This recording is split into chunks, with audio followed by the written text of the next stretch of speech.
સૌપ્રથમ આપણે 1 મિનિટ માટે જરા નિમગ્ન થઈ જઈશું. પહેલા અધર બધર વૃત્તિનો ત્યાગ કરી દઈએ. ખૂબ સ્વસ્થ થઈ જઈએ, સ્થિર થઈ જઈએ. બીજા વિચારો બંધ કરી દઈએ.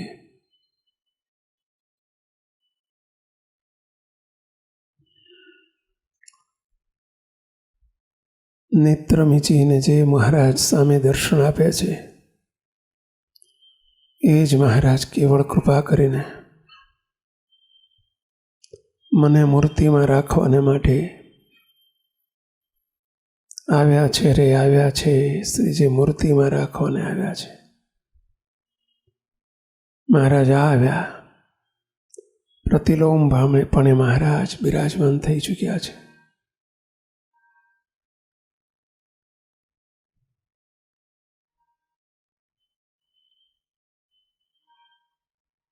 હું દેહ નથી, દેહધારી નથી.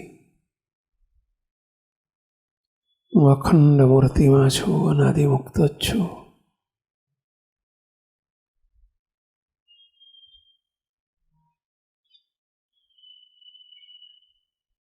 મહારાજ જ બિરાજ્યા છે.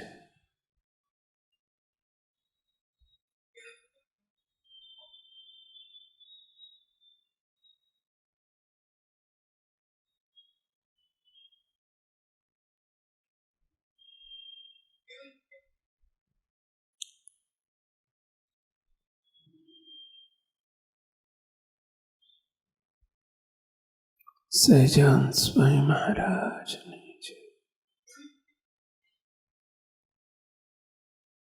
સર્વે મુક્તો, આ કારણ સત્સંગ છે. કારણ સત્સંગ એટલે પ્રભાવનો સત્સંગ, પ્રભાવી સત્સંગ, શાશ્વત સુખ પામ્યાનો સત્સંગ. શાશ્વત સુખ એટલે મૂર્તિનું સુખ. ભૌતિક સુખો આવે છે ને જાય છે, ક્ષણિક હોય છે. શાશ્વત સુખનો અર્થ સદાકાળ રહે છે. આપણે કારણ સત્સંગના પરિવારના સભ્યો છીએ. અહીંયા મૂર્તિના સુખનો માર્ગ કેવી રીતે સરળ થાય એ બતાવવામાં આવે છે. અમે એના વેપારી છીએ. પરંતુ ગુજરાતીમાં એક કહેવત છે, ભૂખ્યા ભજન ના થાય. શું કહેવત છે? ભૂખ્યા ભજન ના થાય.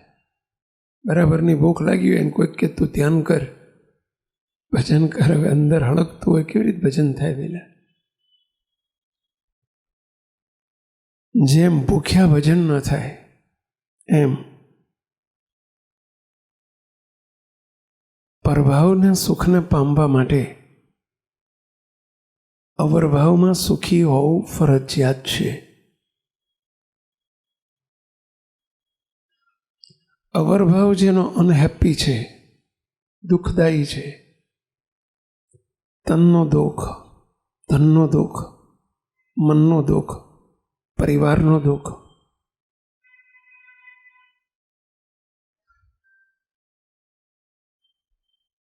કેવી રીતે ધ્યાન ભજન કરી શકે?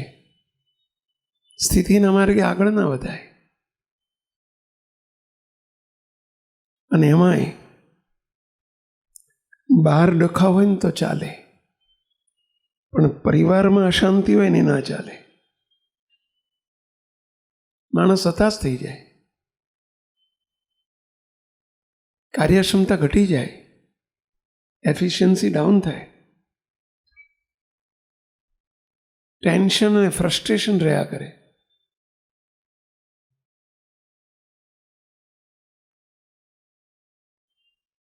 બહાર દુઃખ હોય. મૂર્તિ સુખનો માર્ગ સરળ થાય એટલા માટે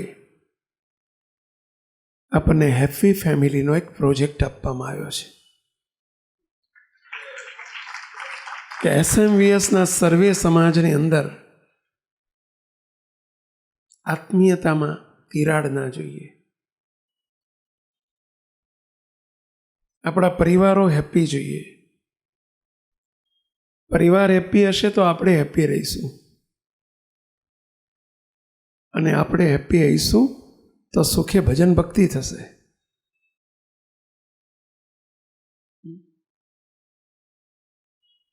અનેક વખત જ્ઞાન સત્રમાં પણ કહેવામાં આવેલું કે SMVSના પરિવારમાં, કોઈ પરિવારમાં અશાંતિનો ઉદ્વેગ ના જોઈએ. તમારી અશાંતિ, તમારો ઉદ્વેગ અમને અશાંતિનો ઉદ્વેગ કરાવે છે, દુઃખી કરી નાખે, કારણ કે અમે તમારા માવતર છીએ. દુઃખ થાય. અને અમારે જ્યાં લઈ જવા છે ત્યાં લઈ જવાતા નથી. ત્યાં સુધી મહારાજ આપવા છે, પરંતુ ઉદ્વેગ હોય, અશાંતિ હોય, અમારું લક્ષ્ય પાર ન પડે. અને એટલા માટે આ વિષય રાખવામાં આવ્યો છે. આ વિષય માત્ર સાંભળવા માટે નથી, સમજવા માટે નથી. આ વિષય વાત ચાલે ને ત્યારે આપણે આપણા જીવન તરફ, આપણા પરિવાર તરફ નજર કરવાની છે કે આવું કંઈ આપણા પરિવારમાં નથી ને.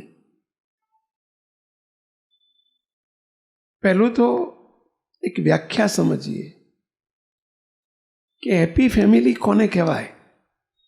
સુખી પરિવાર, ઇંગ્લિશમાં હેપી ફેમિલીનું ગુજરાતી થાય છે સુખી પરિવાર. સુખી પરિવાર એટલે શું?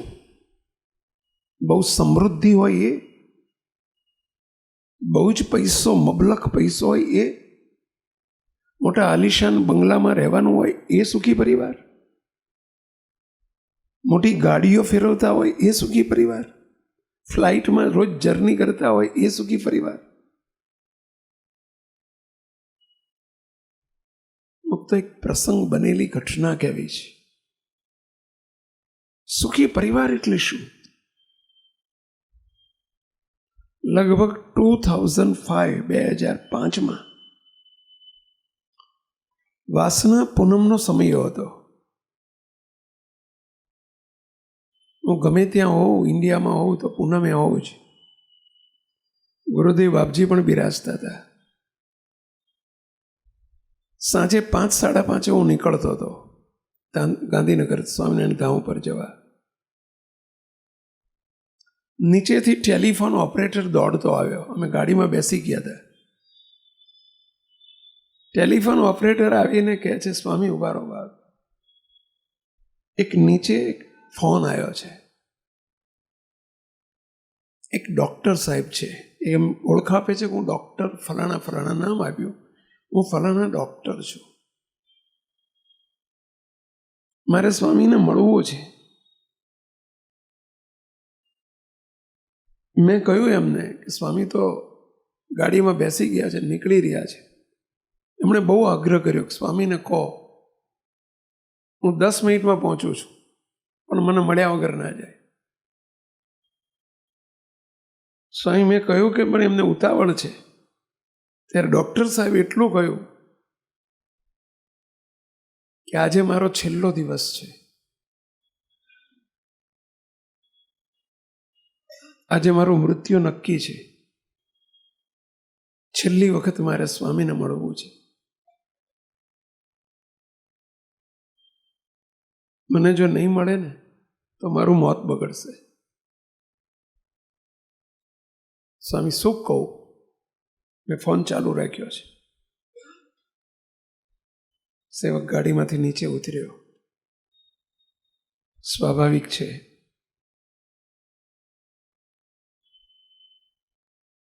કોઈ મૃત્યુ સુધી પહોંચતો હોય અને આપણા મળવાથી એનું મૃત્યુ સુધરતું હોય તો એને પહેલું પ્રાધાન્ય આપવું જોઈએ. સેવક ગાડીમાંથી નીચે ઉતરીને ફોન ઉપર ગયો.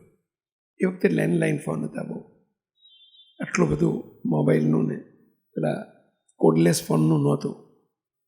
સેવક નીચે લેન્ડલાઇન ઉપર ગયો. મેં પૂછ્યું, કોણ બોલો છો? કે આપ કોણ છો? કે તમે જેમને મળવા માંગો છો, સ્વામી બોલું છું. સ્વામીજી, આજે પહેલી વખત અને છેલ્લી વખત તમને મળવું છે મારે. સ્વામી, હું તમારી રોજ 8:30 થી 9 સવારે ને રાત્રે ટીવી ઉપર તમારી સભા સાંભળું છું. આ મારી ઓળખાણ. સ્વામીજી, હું સત્સંગી નથી, સ્વામિનારાયણનો ધર્મ પાળતો નથી, પરંતુ આજે હું આત્મહત્યા જ કરવા જઈ રહ્યો છું. આજે હું સ્યુસાઇડ કરવા જઈ રહ્યો છું. સ્વામી, મને છેલ્લી ઈચ્છા છે આપના દર્શનની. જો આપ હા પાડો તો હું અહીંથી નીકળી જાઉં. સ્વામી, તમારા મંદિર સુધી આવતા મને 15 મિનિટ થશે. મારી હોસ્પિટલ ઉપર છું. પાલડી મારી હોસ્પિટલ છે. પાલડીથી વાસણા આવતા 15 મિનિટ થાય. સ્વામી, યસ કહો તો હું નીકળી જાઉં. દર્શન તો બહુ સારું. સ્યુસાઇડ શબ્દ વાપર્યો, આત્મહત્યા શબ્દ વાપર્યો. સેવક રોકાઈ ગયો. કંઈ વાંધો નહીં, 15 મિનિટ નહીં, હું અડધો કલાક રાહ જોઈશ. બસ આપ નહીં આવો ત્યાં સુધી હું નહીં જાઉં. આપ આવી જાઓ. મારા 100 કામ કરતાં પણ એમનું ધારેલું કામ ખતરનાક હતું. એ નુકસાન ભરપાઈ ના કરી શકાય. સેવક રોકાઈ ગયો. 20-25 મિનિટમાં પહોંચ્યા. પહેલી વખત મેં જોયા, ફેસ ટુ ફેસ મળ્યો. લગભગ 74-75 વર્ષની ઉંમર હશે. આવ્યા,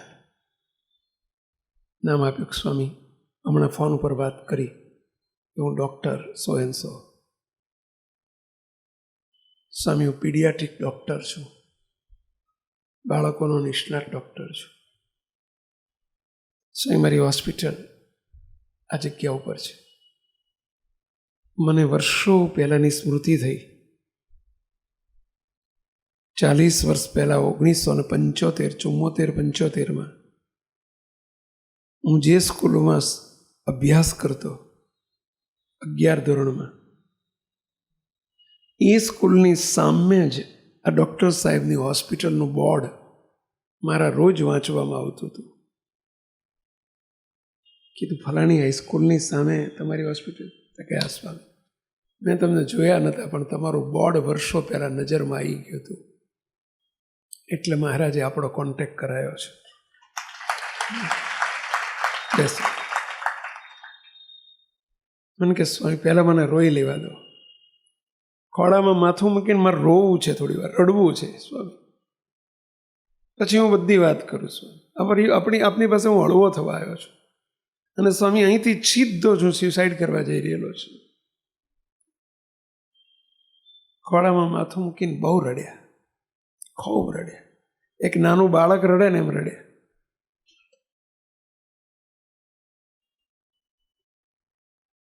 આપ સૌને એક વિનંતી કરું છું, દરેક વ્યક્તિના જીવનમાં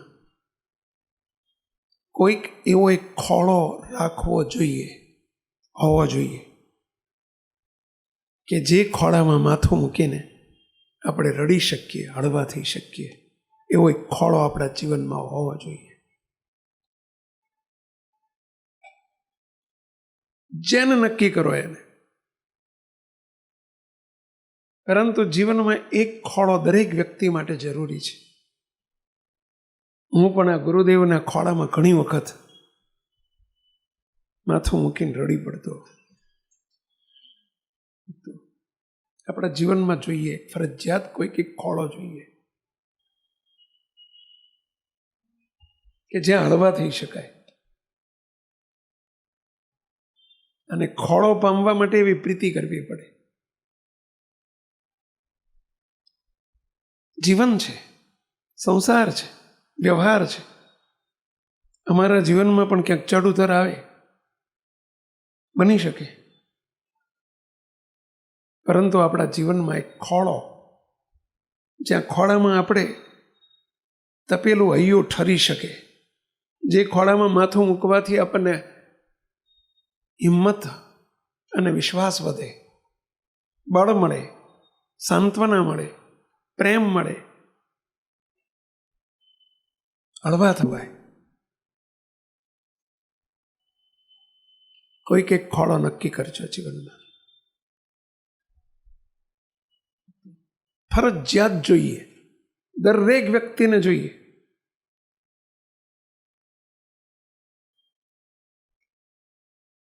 દરેક વ્યક્તિને જોઈએ.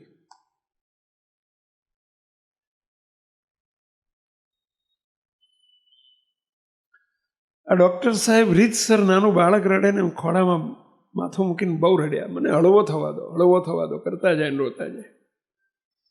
લગભગ 15 મિનિટ, અડધો કલાક રડ્યા. મેં પાણી મંગાવ્યું, પાણી આપ્યું, સ્વસ્થ કર્યા. શું છે આપ કહો, કેમ આવો તમે વિચાર કર્યો સુસાઇડનો?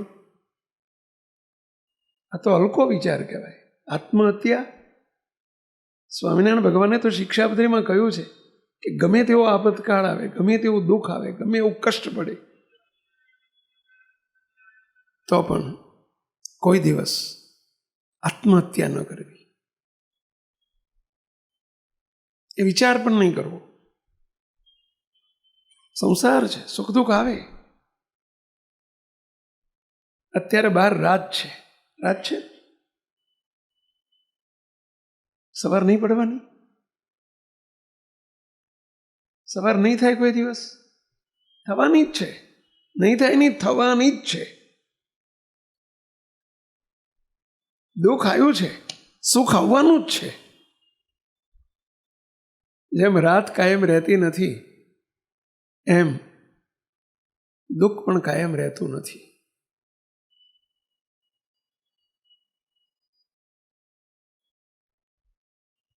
રોડ ઉપર જતા હોય, ખરાબ રસ્તો આવે, સારો પણ આવે છે, ધીરજ રાખવાની, આગળ સારો રસ્તો આવશે. આ જ સંસાર કહેવાય. સુખ અને દુઃખ, દુઃખ અને સુખ આ ચાલ્યા કરે, એનું નામ જ સંસાર. એકલું સુખ હોય તો એ ભગવાન થઈ ગયો, સંસાર ના રહ્યો. સંસારનો અર્થ જ એ છે. એક ભાઈના લગ્ન થયા હમણાં થોડા સમય પહેલા. 6-12 મહિનામાં કંટાળી ગયો. એ રોતો આવ્યો, સ્વામી ભોગ લાગ્યા ને મેં લગ્ન કર્યા. મેં કીધું જો હવે જે પાત્ર ભજવ્યું છે ને ભજવી જાણવાનું. મેન્ટલી પ્રિપેર્ડ થઈ જાય. હવે બીજો કોઈ ઓપ્શન નથી. હવે હિંમતથી કામ લે. સંસારનું આનું તે તને પેલું નવું છે ને એટલે એવું લાગે છે.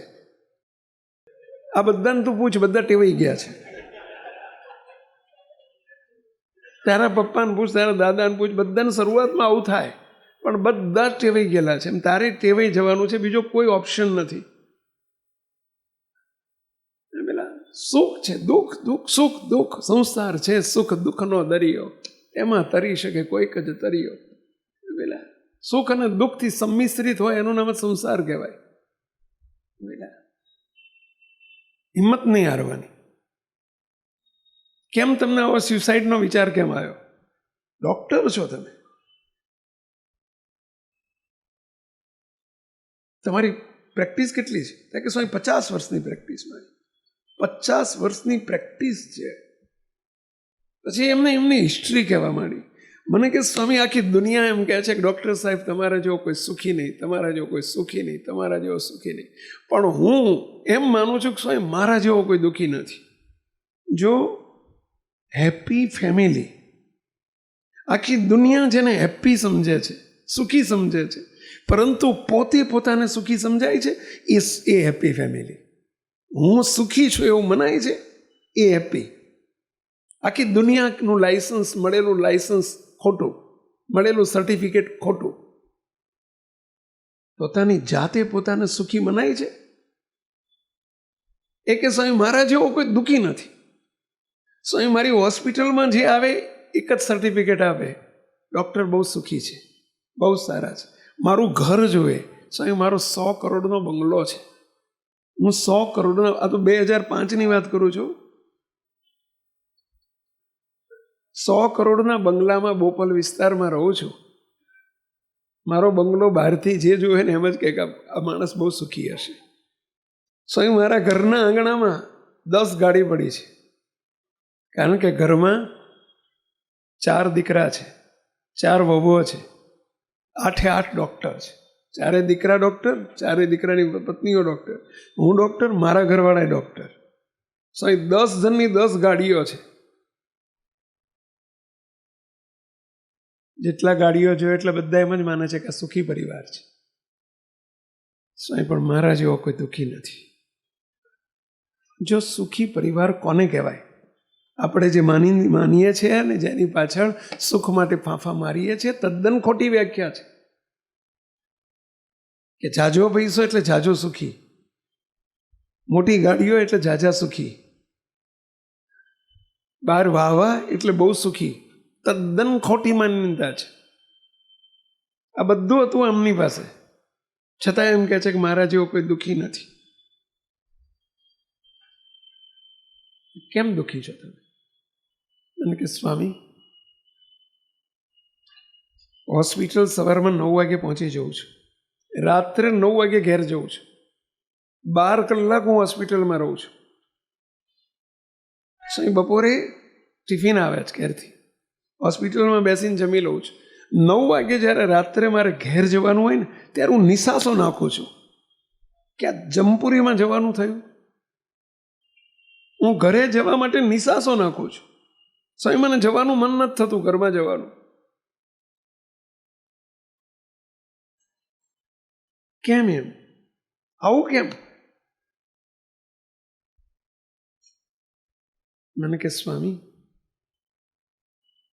ઘરમાં અમે 10 સભ્યો છીએ, એકેને એકબીજાની સાથે બોલવા વ્યવહાર નથી. મારે મારી પત્નીને બોલવા વ્યવહાર નથી, દીકરાઓને એમની પત્નીઓને બોલવા વ્યવહાર નથી. બધાની 10 હોસ્પિટલો છે, રહેવાનું મકાન એક જ છે. બધાના રૂમમાં જેટલા રૂમમાંથી નીકળીએ છીએ, દવાખાનામાં પેસીએ છીએ અને ત્યાંથી રૂમમાં જઈને પેસી જઈએ છીએ. રસોઈઓ રૂમમાં જમવાનું આપી જાય છે, અમે રૂમમાં જ પુરાયેલા રહીએ છીએ. કોઈ દિવસ અમે 10 સભ્યોમાંથી 2 સભ્યો પણ કોઈ દિવસ એકબીજાની સાથે બેઠા નથી, એકબીજાની સાથે બોલવાનો વ્યવહાર નથી. અને બોલીએ તો એકબીજાનું બોલ્યું એકબીજાને ગમતું નથી. અમારું એકબીજાનું બોલેલું એકબીજાને ગમતું નથી, એકબીજાના સ્વભાવ એકબીજાને પસંદ નથી, એકબીજાની જોડે બેસવાનો વ્યવહાર નથી, બોલવાનો વ્યવહાર નથી. મુક્તો આને સુખી પરિવાર કહેવાય કે દુઃખી પરિવાર કહેવાય? ફરી વાત કરું છું, આ જે વાત થાય છે એ આપણી ઉપર લેજો.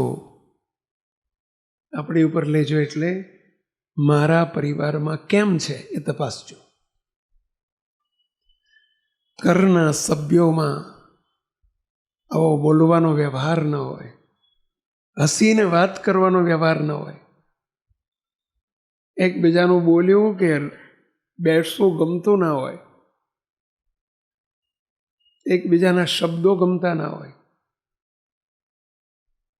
એકબીજાના સ્વભાવ ગમતા ના હોય, એકબીજાની સ્વીકૃતિ ના હોય, એકબીજાની મર્યાદા ના હોય, તો એના જેવો દુઃખી કોઈ નથી. ભલે કરોડોની સંપત્તિ હોય તો શું, અને ચારેય બાજુ આખી દુનિયા વાહ વાહ કરતી હોય તો શું. આપણે આવું હેપી ફેમિલી જોઈએ છીએ. અમે તમારી પાસે આટલું કરાવવા માંગીએ છીએ.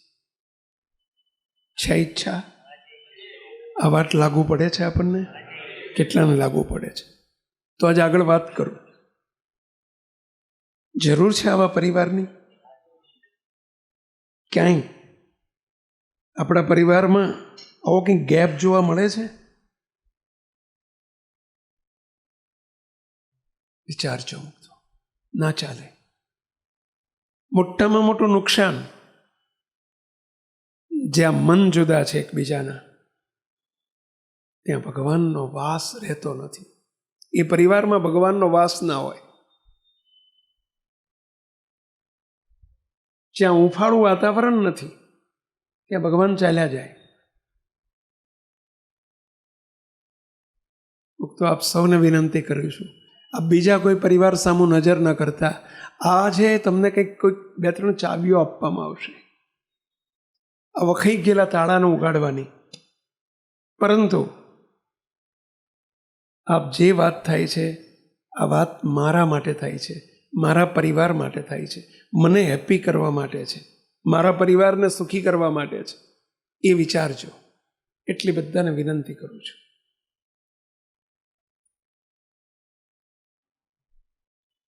મુક્તો આની સામે બનેલી એક સત્ય ઘટના, હમણાં જે કીધી 2005ની, એ પણ એક દુઃખી પરિવારની ઘટના છે.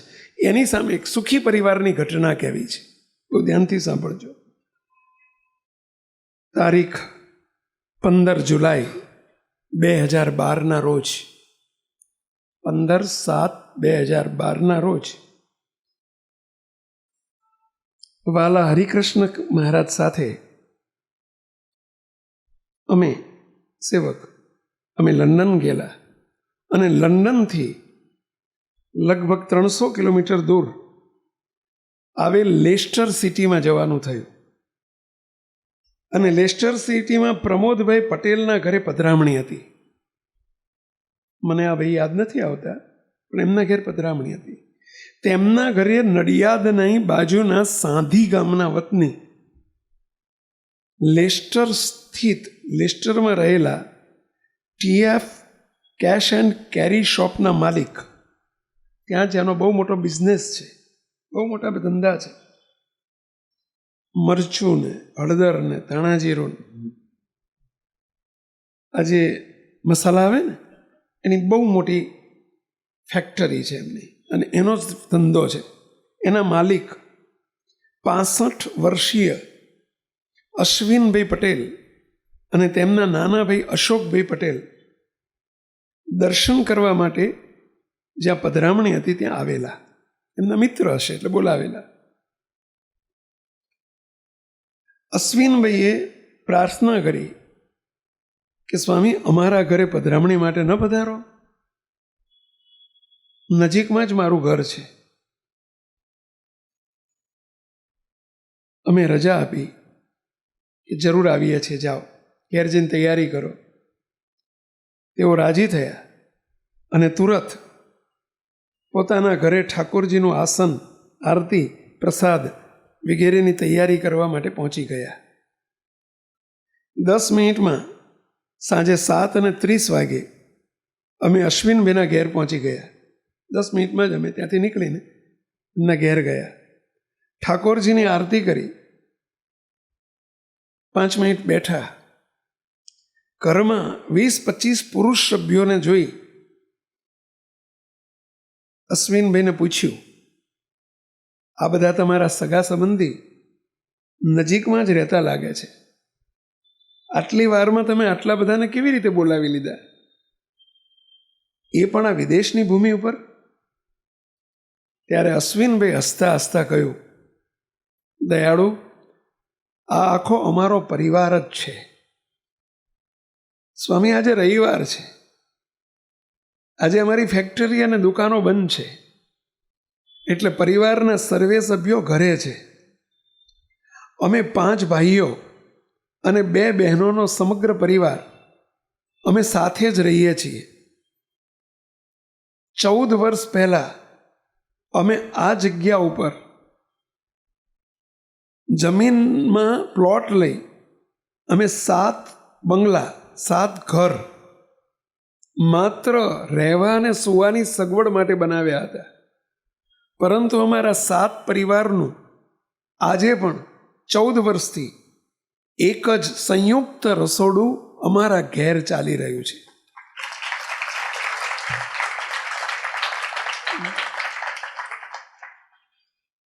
7 પરિવાર, 5 ભાઈઓ, 2 બહેનોનો 7 ભાઈ બહેનનો પરિવાર, એનું સંયુક્ત રસોડું.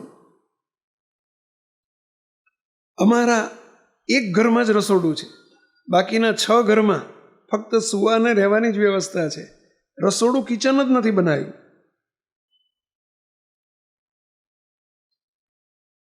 પછી શું કહે સાંભળજો. 14 વર્ષથી અમે બધા સાથે જ જમાડીએ છીએ.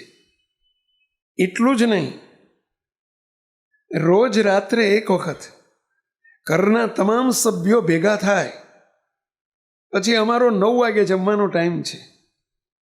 એક નાની દીકરી પણ કે કોઈ દીકરો કે દીકરાની પુત્રવધુ પણ કામ વસાત બહાર ગયા હોય અને હાજર ન હોય, આવવાની અડધો કલાકની વાર હોય, તો એની પણ રાહ જોવાય છે. એ આવી જાય પછી જ સાથે બેસીને અમે જમીએ છીએ. ઘરના સભ્યો કેટલા છે? 7 પરિવાર છે. દીકરાના ઘેરે દીકરા છે, દીકરાના ઘેર દીકરીઓ છે, બહેનો છે ને બહેનોના ઘેરે ભાણીઓ, ભાણીઓના ઘેરે ભાણી, ભાણાના ઘેર ભાણીઓ છે. 58 જણનો પરિવાર છે. કેટલો? 58 જણનો પરિવાર. એક રસોડે જમે છો. આવડો મોટો ડાઇનિંગ હોલ છે. 58 જણને બેવાનું, એક સાથે જમવા માટે કેવડું મોટું ટેબલ જોઈએ. કલ્પના કરો જરા. ક્યારે રહી શકતા હશે? ઓલા 10 જણા ભેગા નથી રહી શકતા હો. હમણાં જે આગળ કહ્યું એ બંગલો આમના કરતા મોટો છે, પણ એમ કહે છે કે અમે દુઃખી છીએ. જો આ પરિવાર, સાંભળજો, અમારા ઘરે છે 14 વર્ષથી અમે બધા સાથે જમાડીએ છીએ. એટલું જ નહીં, અમે બધા એક જ ધંધામાં સાથે કામ કરીએ છીએ. સ્વામીજી, વિશેષ તો અમારા પરિવારમાં જુદા જુદા ઘરમાંથી જુદા જુદા સ્વભાવવાળી દીકરીઓ પુત્રવધુ થઈને આવી છે. તેમ છતાં અમારે સાસુ વહુના સંબંધ નથી. અમારા પરિવારમાં કોઈ સાસુ વહુ નથી. કેમ? પુત્રવધુ આવી છે, સાસુ વહુ નહીં? સાસુ વહુ તરીકે નથી. બધા મા દીકરીની જેમ એકબીજાનો સ્વીકાર કરીને રહે છે. જો આ પરિવારનું રહસ્ય સમજો. મેં પૂછ્યું તો અહીં લખ્યું નથી, પણ કે મહિલાઓ કેટલા છે? કે સ્વામી 30 મહિલા છે અને 28 મેલ છે. મેલ એટલે બાળકો, કિશોરો, યુવાનો, પુરુષ વર્ગ, અને 30 દીકરીઓને પૌવો થઈને 30. મેલ કરતાં ફિમેલ જાજા. તમે જરા કલ્પના કરો, આ જમાનામાં 2 મહિલાઓને ભેગા રહેવું હોય તો એ કાઠવું પડે. 30 મહિલા એક હારે રહે, આ અચરજકારી નહીં તો બીજું શું?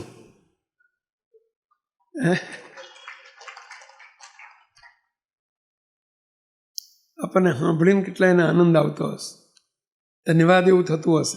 કેટલાને થાય છે? આંગળી ઊંચી કરો જોઈએ, ધન્યવાદ. ચાલો એક વખત બોલો જોઈએ ધન્યવાદ. ફરી એક વખત બોલો જોઈએ ધન્યવાદ. તમારા માટે ધન્યવાદ બોલાય ને તારે ખરું. અમે તો એવું ઈચ્છીએ છીએ.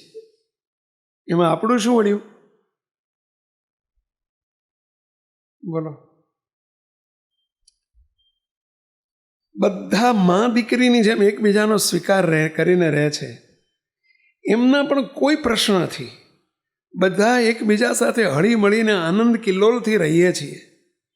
કદાચ કંઈ બને તો એકબીજા સાથે તરત એડજસ્ટ થઈ જઈએ છીએ, સમાધાન કરી નાખીએ છીએ. અને એટલે અમારો પરિવાર ખૂબ સુખી પરિવાર છે. 12 મહિના 2 વર્ષ તો કદાચ રસોડું હાલે, 14 વર્ષથી ચાલે છે. બોલો.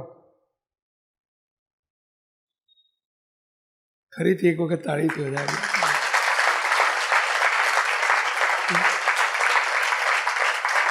પૈસો એ સુખ નથી, સંપત્તિ એ સુખ નથી, ગાડીઓ સુખ નથી. ક્યારે રહેતા હશે આ બધા? ક્યારે આટલા બધા પરિવારના સભ્યો ભેગા રહી શકતા હશે? ઘરમાં બાળકો હશે, દીકરા હશે, દીકરી હશે, અંદર બાજાબાજી થતી હોય, નાના બાળકો હોય તો અંદર કંઈક છોકરા છે રમતા રમતા ક્યાંક ટાપ ટપલી કરતા હશે. બને. અને એમના પરિવારમાંથી મેં સાંભળેલા 3 રહસ્યો છે આના. એ રહસ્યો, એ ચાવી જો આપણા પરિવારમાં લગાવતા થઈ જઈએ તો આપણો પરિવાર પણ આવો જ હેપી ફેમિલી બની શકે. સાંભળવી છે 3 ચાવી?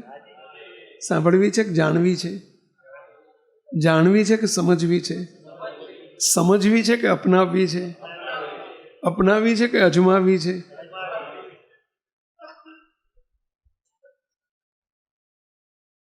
અજમાવશો? ઉપયોગ કરશો? જોજો. પ્રોમિસ? કેટલા પ્રોમિસ આપો છો? મફત છે, કોઈ પૈસો લેવાનો નથી. મફત 3 ચાવી મળે છે. તો જો પરિવારમાં સુખ શાંતિ ન હોય, શું કરવાનું? પૈસા ને દહીં પીવાનું? 3 ચાવી. પહેલી ચાવી સ્વીકૃતિ. કઈ ચાવી? એકબીજાની સ્વીકૃતિ કરતા શીખો. સ્વીકાર કરી લો. જે છે તે મારા માટે આ સોનું છે. કોઈ દિવસ બીજા સાથે કમ્પેરિઝન ના કરશો. ઓલાના છોકરા બહુ સારા, તમે આવા રેડિયા રહ્યા, આવો શબ્દ નહીં બોલો. બીજાના મા બાપ બહુ ગમશે તમને. ઓલા મા બાપ જો ઓલા ના તમે કેવા છે, પપ્પા તમે આવાના વાળ્યા. કોઈ દિવસ કમ્પેરિઝન ના કરશો. પપ્પાઓને કહું છું તમારા બાળકોની કમ્પેરિઝન ના કરશો કે જો સામેવાળાનો છોકરો કેટલો હોશિયાર છે, તું 3માં નપાસ થઈને આવ્યો, ખબર નથી પડતી. તો જે તમને મળ્યા છે, આપણને મળ્યા છે, એકબીજાને મળ્યા છો. બીજાના ઘરનો હોનાનો તો તમારા માટે પિત્તળ છે, અને તમારા ઘરનું પિત્તળ તમારા માટે સોનું હોવું જોઈએ. એનો સ્વીકાર કરો. જીવ સત્તાએ સ્વીકાર કરો. મહારાજે જે આપી છે પ્રસાદી છે. દરેકે બંને પક્ષે સ્વીકાર કરતા શીખો.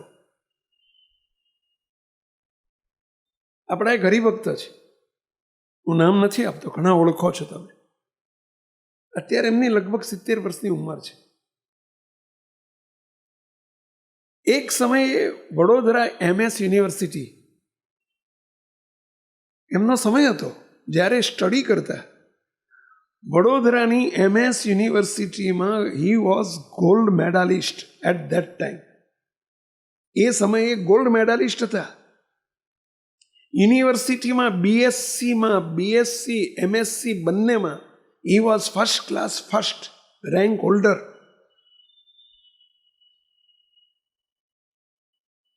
છાપામાં મોટા ફોટા આવેલા. આખી યુનિવર્સિટીમાં ફર્સ્ટ ક્લાસ ફર્સ્ટ હતા. BScમાં પણ અને MScમાં પણ. એટલો બધો હોશિયાર વિદ્યાર્થી, એટલું બધું એની સ્માર્ટનેસ, એટલો બધો IQ પાવર. મને એક વખત સમાચાર મળ્યા, એમના દીકરાઓએ કહ્યું મને કે સ્વામી પપ્પા આટલું બધું ભણેલા અને મમ્મી 4 ચોપડી ભણેલા જ. કે એમના છોકરાએ મને કહ્યું કે સ્વામી મમ્મી 4 ચોપડી ભણેલા છે અને પપ્પા આટલા બધા ગોલ્ડ મેડાલિસ્ટ છે. એટલે મને પૂછવાનું મન થઈ ગયું. એક દાડ કહ્યું, દયાળુ આ તમારું કેવી રીતે સેટ થયું? આ બધું કેવી રીતે? આરું કજોડું ના કહેવાય. તમે આટલા બધા ભણવામાં આગળ, મોટી ઇન્ડસ્ટ્રીયાલિસ્ટ છે, પોતે ઇન્ડસ્ટ્રીના માલિક છે, કરોડો રૂપિયા કમાય છે, અને તમારા ઘરવાળા મને છોકરાઓ જોડે ત્યાં સાંભળ્યું 4 ચોપડી ભણેલા, કેવી રીતે સેટ થયું? ત્યારે મને એમણે એક જ જવાબ આપ્યો કે સ્વામી એક્સેપ્ટન્સ. ઇંગ્લિશમાં શબ્દ બોલ્યા, શું? એક્સેપ્ટન્સ. એક્સેપ્ટન્સનો અર્થ શું ગુજરાતી થાય પહેલા? સ્વીકૃતિ, સહર્ષ સ્વીકાર. મારા મા બાપે મને કહ્યું કે બેટા તું નાનો હતો અને તારા આ દીકરી ફલાણી દીકરી સાથે સંબંધ કરી દીધા છે. પપ્પાને કહી દીધેલું, પપ્પા તમે જે કર્યું એ મને મંજૂર છે. સ્વામી પપ્પાએ કર્યું એને મેં સ્વીકારી લીધું અને જીવન પર્યંત સ્વામી હું એડજસ્ટ કરીને જ રહ્યો છું અને એમણે મને સ્વીકારી લીધો. સ્વામી અમારા જીવનમાં કોઈ દિવસ જીવનમાં અમારી, મેં પ્રશ્ન પૂછે 30 વર્ષ થયા, એ વખતે 40-45 વર્ષના હતા. મને કે સ્વામી મારા લગ્ન જીવનને 20 વર્ષ થયા, 20 વર્ષમાં અમારે બેને કોઈ દિવસ ઊંચા અવાજે એકબીજાને બોલવાનું થયું નથી. સ્વામી અમારા વચ્ચે એટલી બધી આત્મીયતા છે. કયા કારણથી વહેલા? એક્સેપ્ટન્સ, સ્વીકૃતિ, સહર્ષ સ્વીકાર. ગણ્યું જે પ્યારું પ્યારા એ અતિ પ્યારું ગણી લેજો. બસ ભગવાને જે મને પ્રેમથી પાત્ર આપ્યું છે પ્રભુની ભેટ છે, મહારાજના મુક્ત છે. આપણી કારણ સત્સંગની ભાષામાં કહીએ તો શું સમજવાનું પહેલાં? મહારાજના મુક્ત છે. બસ સ્વીકાર કરી લેવાનું. સ્વામી કોઈ પ્રશ્ન જ નથી.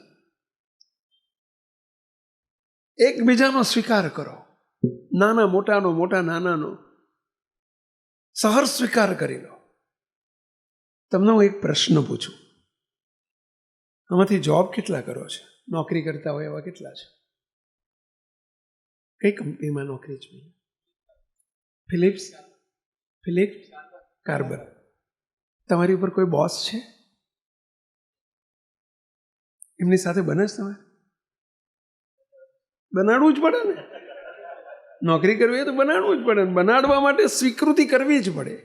આપણે ઓફિસમાં, હું એ કહેવા માગું છું, ઓફિસમાં જે સાહેબ આપણા બોસ છે એનો સહર્ષ સ્વીકાર કર્યો કે ના કર્યો? પહેલાં શેઠનો સ્વીકાર કર્યો કે ના કર્યો? તમને જ્યાં બેસવાનું મળ્યું એ જગ્યાનો સ્વીકાર કરી લીધો છે કે નથી કરી લીધો? પહેલાં એસી ના હોય ને પંખા નીચે ઉનાળામાં ધોમ ધકતા તાપમાં બેસવું પડે તો સ્વીકાર કરો છો કે નથી કરતા? પહેલાં તમે જે ગરાગો છે તમારા એનો સ્વીકાર કરીને રહો છો કે નથી કરતા? પહેલાં તમે જ્યાં જે જગ્યાએ તમે જ્યાં જાઓ છો, અહીં તમે બધા આવ્યા, બોલો અત્યારે તમને નીચે બેસવા નહીં ટેવાયેલા હોય, કોઈ દર આટલું પલાઠી વાળીને બેઠા નહીં હોય પહેલાં, તો અહીં તે અહીંયા બેસવું પડે સભામાં. 2 કલાક તમે પલાઠી વાળીને બેસો, સ્વીકાર કરીને બેઠા કે ના કે બેઠા? પહેલાં તમને બોલો ઘણા, એક ભાઈને કાયમ માટે સભામાં સંતો આગળ બેહાડે.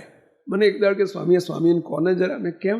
સ્વામી મારી જિંદગીમાં હું સ્કૂલમાં, કોલેજમાં છેલ્લી બેન્ચે બેઠો છું ને મને વળગાડીને આગળ બેહાડી દે. સ્વામી છેલ્લી બેન્ચમાં બેસવા ટેવાયેલો, પણ અહીં આગળ બેહાડે તો આપણે સ્વીકાર કરીને બેસી જઈએ છીએ કે નહીં? પહેલાં તમને જેવી જમવાનું ફાવે કે ના ફાવે, પણ અહીં મંદિરમાં આવ્યા હોય જમવાનું સ્વીકારી લઈએ છીએ કે નથી સ્વીકારતા?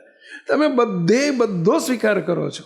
નોકરીમાં શેઠનો સ્વીકાર કરો છો, સાહેબનો સ્વીકાર કરો છો, ઓફિસનો સ્વીકાર કરો છો. તમે જે સમયે જે તમે બસમાં જતા હોય, ફ્લાઇટમાં જતા હોય, જે ટિકિટમાં જે તમને સીટ મળે એનો સ્વીકાર કરો છો.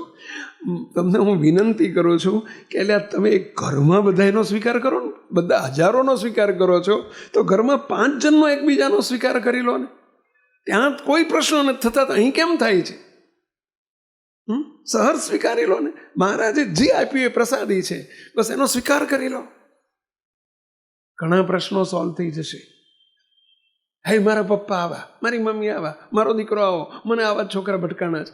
મહેરબાની કરીને બહાર જઈને કે કોઈની આગળ રોદના ના રોશો. બહુ ખોટી આપણી હેબિટ છે. દુઃખી રહેવાનું મૂળ કારણ આ છે. રોદના જ રોઈએ છીએ આપણે, બીજાનું ગમાડીએ છીએ ને આપણો સ્વીકાર નથી કરતા. તમને પ્રશ્ન પૂછું, તમારા ઘરમાં આવેલા સભ્યો તમે સ્વીકારેલા છે? તમે સિલેક્ટ કરેલા છે? આપણા ત્યાં આવતું કોઈ પણ નાનું બાળક હોય કે કોઈ પણ સભ્ય, એ ભગવાને આપેલી ભેટ છે. પહેલા પ્રભુની ભેટ છે. સિલેક્ટેડ બાય મહારાજ. બધા જ મહારાજના સિલેક્શનના પાત્રો છે. તો શા માટે અજંપો રાખો છો? શા માટે અંદર ઉદ્વેગ ને અશાંતિ? પ્રભુની પ્રસાદી છે. જે મળ્યું એને સહર્ષ સ્વીકારો. અરે જે સંજોગ હોય એને સ્વીકારી લો. જે પરિસ્થિતિ ભગવાને મૂકી છે એને સહર્ષ સ્વીકારો. રોદનારા રો. કંઈક દુઃખ આવ્યું, તકલીફ આવી, મુશ્કેલી આવી, સ્વીકારી લો.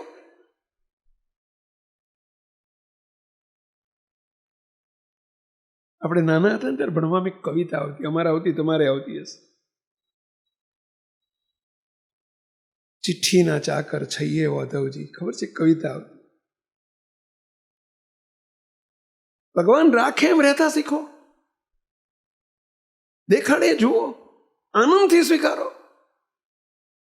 ભગવાન હાથીએ બેસાડે. શ્રીજી મહારાજ વચનામૃતમાં બોલ્યા છે આ જ વાતને કે ભગવાન હાથીએ બેસાડે તો એ આનંદમાં રહો, અને ભગવાન ગધેડે બેસાડે તો એ આનંદમાં રહો. ભગવાન દૂધપાક જમાડે તો એ આનંદ, અને ખીચડી જમાડે તો એ આનંદ. અને એ આનંદમાં કેવી રીતે રહેવાય? એક જ વિચારથી, પ્રભુની મળેલી પ્રસાદી છે, સહર્ષ સ્વીકારી લો. પછી સામે કોઈ પણ વ્યક્તિ હોય, કોઈ પણ સંજોગ હોય, કોઈ પણ પરિસ્થિતિ હોય, કોઈ પણ આપતકાળ હોય, ગમે તેવો સંજોગ આવી જાય તો એ સંજોગને પ્રતિકૂળતા આવી જાય તો એ સહર્ષ સ્વીકારી લો. એક્સેપ્ટન્સ.